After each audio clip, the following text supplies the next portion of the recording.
จะใส่พลามันคือโอ้นั่นครูเจ้าบ่าวว่าเราเอาเซิร์ฟนี่เอาพี่บอกครูเจ้าสาวนี่บอกบ้านอดครูเจ้าสาวกันชั่ว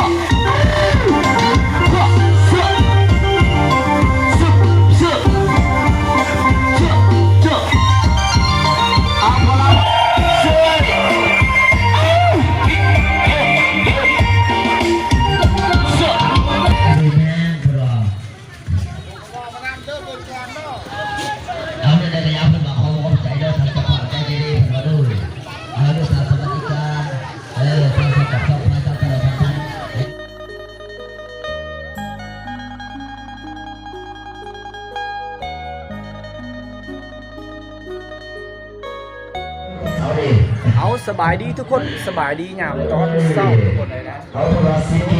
ยังอยู่ในงานดองทุกคนตอนนี้ก็อยู่ตอนเศร้าที่จะพาทุกคนไปเจ้าก่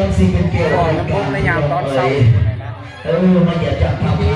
ที่ได้ขึ้นผู้แคนเจ้าไม่ว่าตอนผู้แคนจะก็ได้ท้ายคนนึงจะว่าเขาเจ้าได้เปิดเพลงหลายเจ้าก่อนน้ำพุไปเจ้ายังผู้แคนอยู่เลย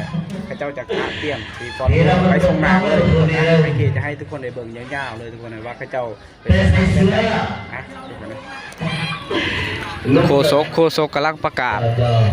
กำลังเอิญหาผู้บ่าวผู้สาวทุกคนนะและก็เอิญหาเจ้าบ่าวเจ้าสาวดูข่าวมาจากบ้านเราก็พี่มันมาทำไงแล้วดิอ้าวแม่บอกบ้านเราใหญ่เลยหรือบ้านลาปิดบ่ผู้บ่าวเอาเป็นเพลงน้ำเรือแล้วจะอร่อยเพราะเราจะจัดให้ระบงเจ้าสาวเต็มไปด้วยขยะเท่านี้กลางคืนจัดนักทุกคนไอเคจะบ่ได้ถ่ายทุกคนในเบิ้งยามกลางคืนนะถ่ายบ่หลายดอกทุกคนเลยบ้านส้มกับแม่บ่สบายดีสบายดีไม่ได้หยะเลย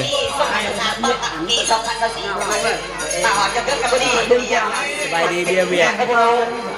ระบุยังประกอบส่วนและประกอบด้วยกับเสียงเพลงเสียงหลักกันสลับซับซ้อนกันไปบทไหนก็บทนี้แล้วพี่น้องเนาะผ่านไป 2-3 นาทีตอนนี้ข้าเจ้าจะกินข้าวกินน้ำทุกคนเลยข้าเจ้าปิดเพลงนะจะเลยอาจารย์ให้เยอะจะเลยกินข้าวกินน้ำทุกคนเลยข้าเจ้าเสิร์ฟอาหารในยามตอนเช้านะนี่แหละกระเบิดเขาปลายเขาบ่ชอบเขาน้องมึงเบิดแล้วโอ้ยชิ้นใหญ่เจอเดี๋ยวจ้าสนมมุตงานพอดี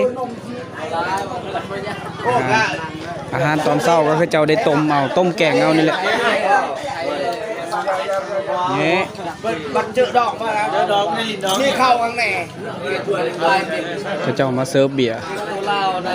มาย้ายเบียร์แต่ละโต๊ะนะแต่ละโต๊ะจุดนี้แหละโอ้ยเจ้ากินนะอยู่กับเธอรับร้านสองร้านนะเบียร์เรียนเติร์ดเลยนะมันบ่มีเบียร์มีแต่เหล้าเลย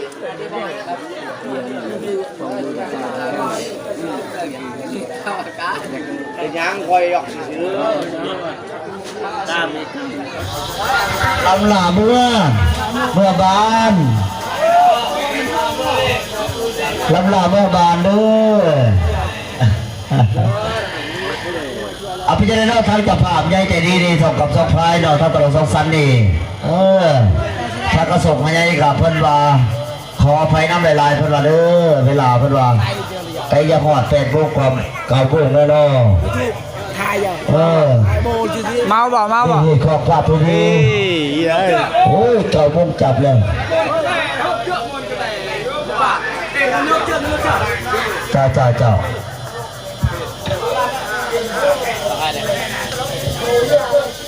า9:00เลยทุกคนตอนนี้ข้าเจ้าผู้ก่อตอกแกงก็อาจจะสำเร็จแล้วนะตอนนี้มีแต่ถ้าข้าเจ้ารอบลำวงในยามกลางเว้นทุกคนเลยก่อนที่ไปทรงนางข้าเจ้าบางทีข้าเจ้าจะจัดหอบลำวงจุดนั่นแหละนะระวังต้นกล้วยนั่นแหละคนกับสนละวนกันกินเหล้ากินเบียร์นี่แหละเดี๋ยวอยู่เป็นอะไรนะใหม่เอา เอาเพิ่นว่าจันรอบด้วยเนาะทั้ง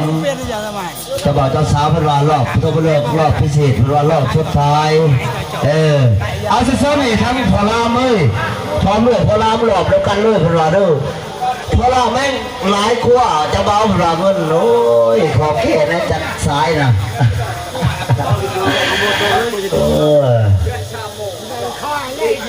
ทำให้ตลอดปลอดภัยให้อยู่ดีพี่แห้งเพิ่นว่าเด้อทั้งเจ้าบ่าวเจ้าสาวนี่เจ้าอันใดก็อยากเข้าเสนอเด้อเอาอยู่ใส่พอลามมันคือ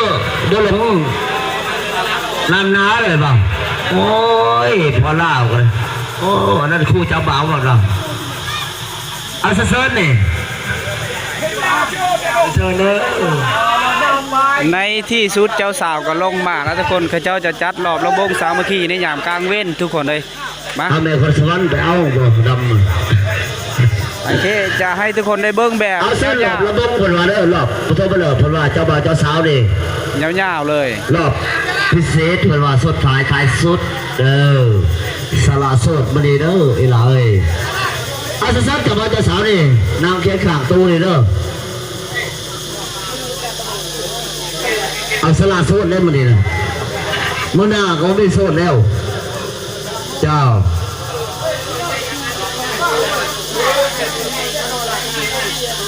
เอามาจากไหนรถจะสาวเอ้ยออกมาเยือนต้นกล้วยมันสวยงามคือเก่า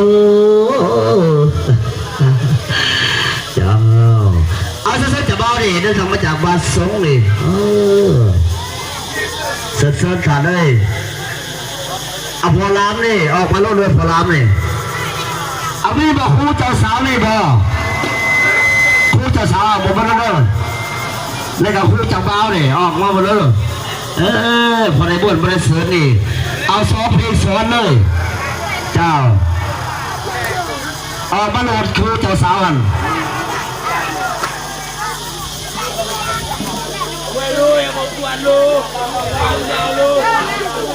เอาเมียไปขัง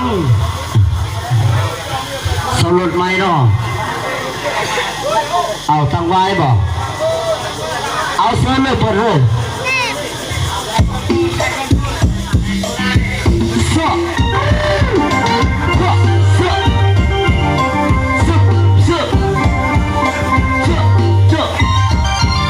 เอาพลาไม่หอยเอาพลาไม่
เพื่อถกรอท้าจะลอยเขาพอทางปีนี้เขาขอเพลงคนว่าอย่าพาเขาเจ้าสาวนี่เอาคอเด่นนี่เบาว่าเพลงเน้นน่ะสุดท้ายสุดเนี่ยนะขันเบาเลยปิดเลย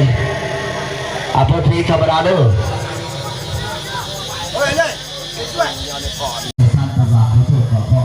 เจ้ารอบระบงก็เรียบร้อยนะทุกคนแต่เจ้าสีไปสองหน้าเลยทุกคน เขาไม่ได้สิ่งงามๆหลายๆตัวเด้อทำตลอดทุกครั้งดีคือสัญญาสิ่งตัวเด้อทำจะผักไปน้องสาวเพิ่นเมื่อคืนนี้บ่ได้เมาเพิ่นว่าเซโมงจุเบะสุขสบายใจพร้อมอยู่ดีมี 1 โมงว้าวตึงมาก1 โมงหัวนอนทุกคน มีแต่ไอเคจะได้พาทุกคนไปเบิ้งเขาเจ้าทรงนางเลยนะทุกคนไอเคจะนี่แหละบรรยากาศในยามรอบลำวงสามัคคีในยามตอนเช้านะจากที่เขาเจ้ากินข้าวกินน้ำแล้วทุกของเราแพทย์เป็นที่สำเร็จเขาเจ้าจะไปทรงนางเลยตอนนี้ไอเคก็ได้ผูกแขนน้องเพิ่นเมื่อกี้ได้ผูกด้วยเงินบาทนะทุกคนผู้ละ20 บาทโอเคผูกแขนเจ้าสาว20 บาทเจ้าบ่าว20 บาทจะเป็น40 บาทได้ผูกแขนน้องเพิ่นนะน้องเพิ่นไปงานทุกคนตอนนี้ไอเคจะทาอยู่จุดนี้แหละให้ทุกคนได้เบิ่งกับการเขาเจ้าได้ไปเดินทางใกล้ได้เป็นหมู่บ้านใกล้ได้ทุกคนนะห่างจากก็เป็น100 กิโลจากหมู่บ้านนี้ไปหาหมู่บ้านเจ้าบ่าว100 กิโลนะแต่ไอเคจะบ่ได้ไปบ้านเจ้าบ่าวแล้วทุกคนนะบ่มีรถไปก็เลยแบบว่าให้ทุกคนได้เบิ่งบรรยากาศแถวบ้านนี่แหละชั้นนี้แหละทุกคนนะ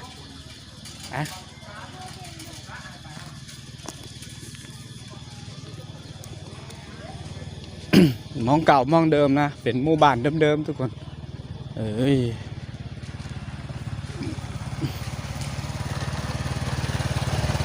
โอ้ผู้บ่าว บ่าวทุกคนเลยจังไง15 ทางผู้บ่าวลิ้นดองเมื่อคืนก่อน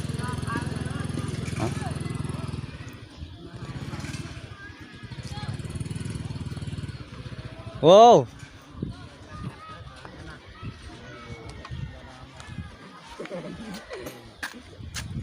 10 โมงจูเบะเช้าเนี่ย10 โมงจูเบะ2 โมงว้าว2 โมงพอแห้งเลยทุกคนเลย เอาพวกเราไปส่งนางเด้อเชิญอำนาจการปกครองบ้านอ้อเลยวัยรุ่นวัยครอบเด็กมาวนมาที่เดิมทุกคนไอเคว่าสิไปถ่าอยู่นั่นนะแต่ว่าถ่าอยู่นั่นกับเขาเจ้ายังโดดเพื่อสิไปส่งนางตอนนี้กับเขาเจ้าสิไปส่งนางเลยตอนนี้มาเขาเจ้ากำลังประกาศหาทางหมู่บ้านให้ไปส่งนางทุกคนนะอันนี้คือขาดไม่ได้นะสามารถที่แต่งงานแล้วนี่เจ้าจะมาทางนี้ทุกคนพูดว้าวแต่เขาเจ้าต้องข้ามเสขี้เหือทุกคนทางนี้กำลังถือสนะถือยังเดี๋ยวเขาสิไปรัดถ่ายให้ทุกคนในเบื้องจุดนี้นะทุกคน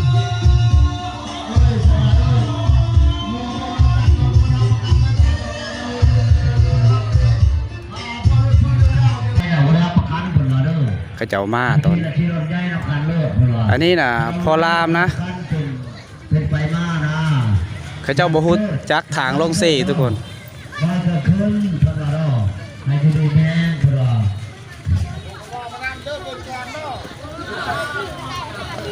ว้าวว้าวโต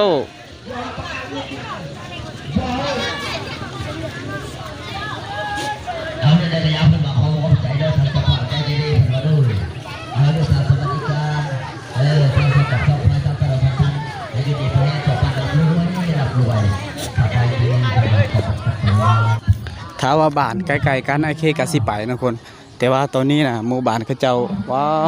ไปบ่ได้ไอเคบ่มีรถถ้าไปก็อาจสิม่วนนะทุกคนเขาเจ้าต้องได้ข้ามบัวโตสำหรับนางนี่เขาเจ้าจะมาเบิ่งเลยนะทั้งหมู่บ้านเลยโว้ว้าว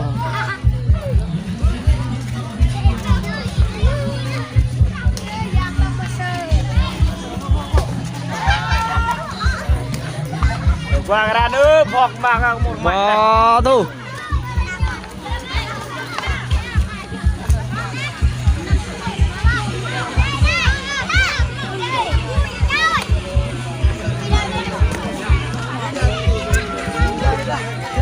เฮ้ย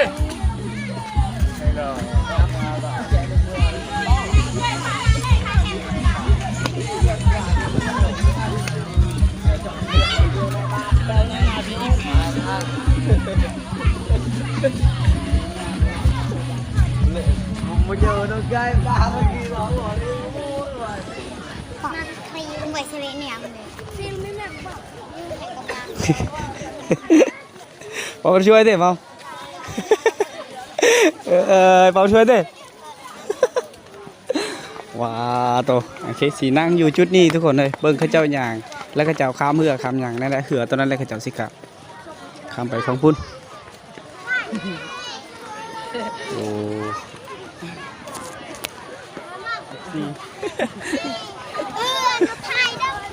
เฮ้ยใช่กรักได้กรักประกอบยากีกรักขนาดเลยตัวเปาะพี่ใหญ่เหรอโอ้คนนี้ชื่อ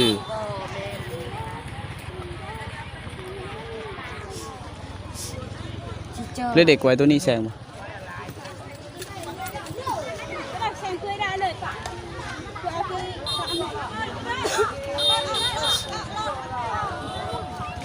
โอ้ผี3 คนเลยนี่แหละทุกคนเลยบรรยากาศทรงนางที่หมู่บ้านชนบทในสปป.ลาวนะทุกคนนี่แหละน้องเจ้าสาวน้องสายเจ้าสาวตัวนี้เราขี่รถคือกัน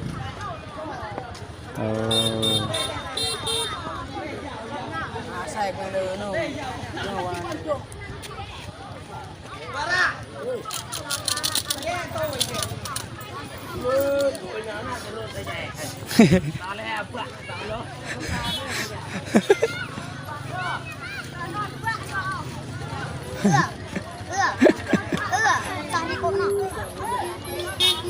พอยังมีลายบนลอย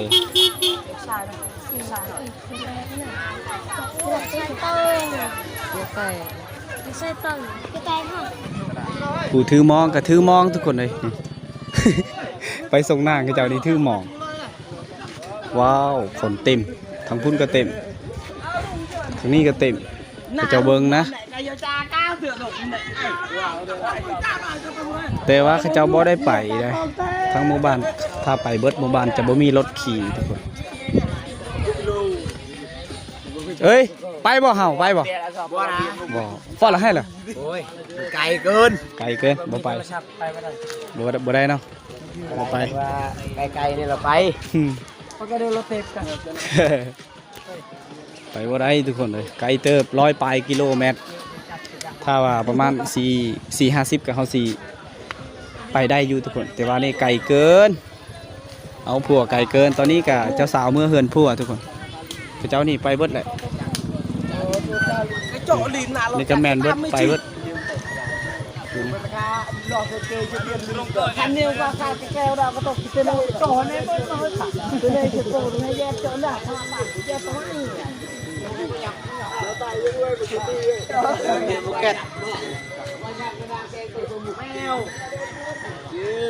ở đây tới đây suốt này nó chặt được cây nó chặt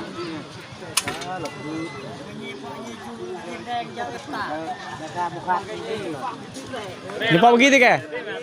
เฮ้ยนี่ป้าเมื่อกี้ที่บ่ไปเดี๋ยวมาส่งนางพี่น้อง มาส่งนางบ่ นี่เขากำลังเบิ่งเนาะ กำลังเบิ่งนาง เขาจะทำเซ่เบิ่งตัวไปเฮ้ยตัวมันจับนะ โอ้ยกูดู เจียมหน่อยนึงให้คนอัพหน่อยนะ ทางปูนก็เต็มไปเจ้ามาเบิ่งนางเบิ่งคน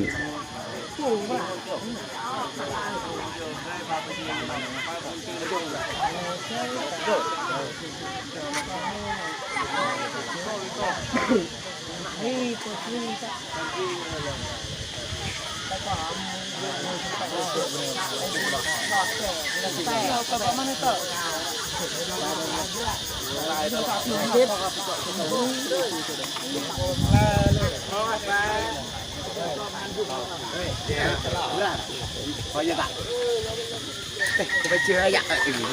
ล้วก็ใส่ มันบ้วนได้ใช่ไหม แน่ไม่ท่าแล้วแน่จะตะแน่ ยังบ้วนเตะปลาปลา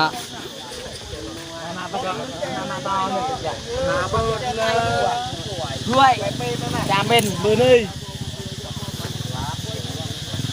เดี๋ยวไปทำสรวยไม่ช่วยหลับซื้อเนาะคือช็อกไปกันเนียสรวยนี่ช่วยมันนี่เนียช่วยไปให้นี่กันเนียสรวยเนี่ยยังไม่ละเกียด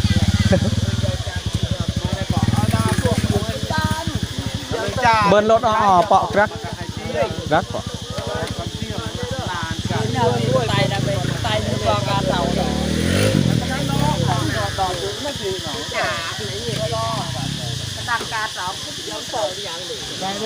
อะไร เรียนมาฮะอยู่สุดเลยอยู่สุดเท่าเลยจะได้ เกือบ เรียนมาฮะ แหละ เจ้าเลย แม่น แหลมแบะยาวแหลมแบะยาวรู้ไหม จักปี เอาลงแบะยาวละมานำมันจะเบิร์นมันจะระมุนแบะ โยมเมียนอ่อน ยืมแล้วก็เปย์ อันนั้นไม่อันนะคือ ตัวตั้งฉกเราเป็นแน่นับคนชนะเยอะโมดเราเตียนตายอยู่กูที่รถก็คือองค์ปาถูแค่พระ นะตายตาโอเคเลย แกบุรมองอันแน่แต่วิโกกแน่พอยืมมาได้ตายคนน่ะเยอะอยู่ป่ะ กูยุ่งได้ด่าเสา จักปี14 ปี ตายตาตาย เจ้าล่ะ เดี๋ยวมีนักล่าตายมี แรนทักคือตาหมด ผ่านไปหลายนาทีทุกคนนะ เป็นชั่วโมงตอนนี้ข้าเจ้าที่ไปทรงนางก็อาจจะฮอดประมาณ100หรือว่าลักนึงแล้วข้าเจ้าขี่รถไปนะ ตอนนี้ข้าเจ้าเครื่องเสียงก็กำลังสีจัดทรงเครื่องเสียงทุกคนเครื่องเสียงตัวเขาเปิดเมื่อคืนนี้นะข้าเจ้าครับลงเครื่องเสียงเลยมันเป็นวิถีชีวิตในงานแต่งงานของหมู่บ้านชนบทชนเผ่าบลูนี่แหละอย่างที่ทุกคนได้เห็นนี่แหละทุกคนเลยนะข้าเจ้าจะหลังจากที่ข้าเจ้าฟ้อนน้ำมงบ้างบางครั้งอาจจะบ่ได้ฟ้อนทุกคนนะแต่ว่างานนี้นะข้าเจ้าจะมีเล็กน้อยแน่หน่อยนึงแล้วข้าเจ้าจะฟ้อนจะกินเหล้ากินเบียร์ก่อนนะสถานอาหารกินข้าวเศร้าทุกคนนี่แหละที่ข้าเจ้าได้ฟ้อนน้ำมงผู้สาวงามนี่ผู้สาวลาวว่าก็มีผู้สาวแขกขลาดตอนนี้ไอ้ที่ยังอยู่จุดนี้สี่นะเลาะบ้านทุกคนนะเขาไปบ่ไล่ดอกคนอยู่บ้านนะผู้เศร้าก็เขาเจ้าไปบ่ไล่เพราะว่าบ้านใกล้กันไปก็อาจจะมันมีความเสี่ยงหลายตีนรถอย่างเงี้ยทุกคนนะหลายคนก็ยังอยู่บ้านนั่นแหละผู้สาวเด็กก็ยังอยู่บ้านทุกคนมาอยู่จุดนี้กับจุดชมวิวของหมู่บ้านเขาเจ้าเลย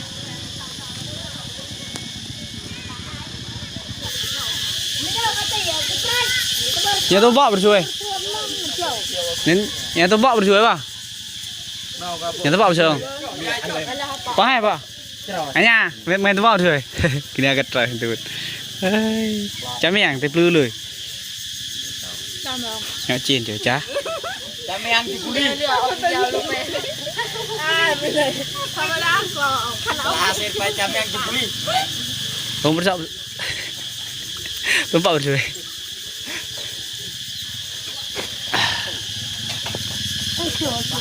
ช่างก็ตับผ่า คือตรงนี้คือตรงนี้ เฮ้ย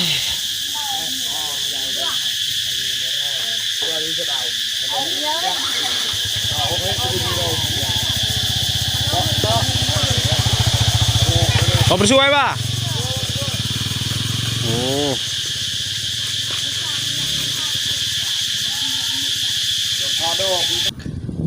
ผ่านไปหลายนาทีทุกคนเลยเป็นชั่วโมงนะผ่านไปเป็นชั่วโมงทุกคนเลยตอนนี้ไอเคได้ย่างออกจากจุดนั้นเมื่อกี้ไอ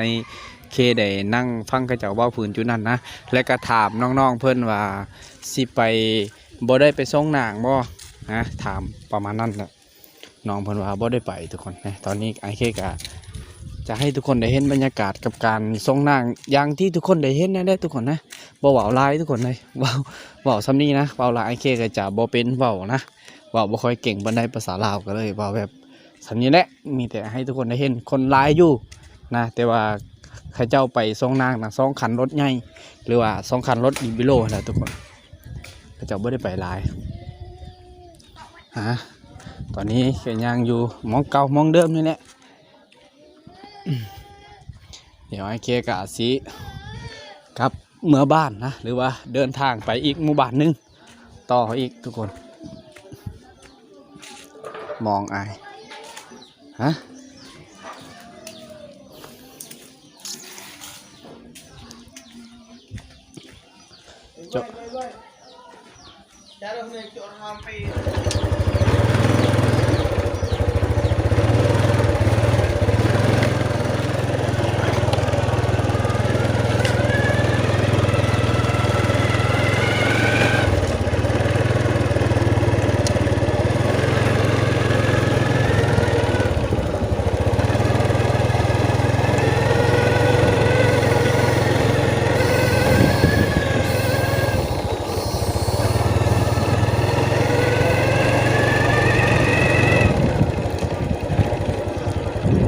ตอนนี้ไอ้เคกาสีเดินทางเมื่อขี่รถเดินทางเมื่อทุกคน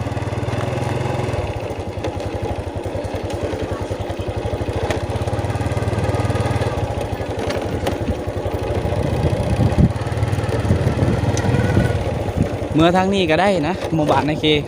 หรือว่าสี่เมื่อทางคุณก็ได้แต่ว่าวิดีโอนี้ไอ้เคจะได้เมื่อทางนี้นะทุกคน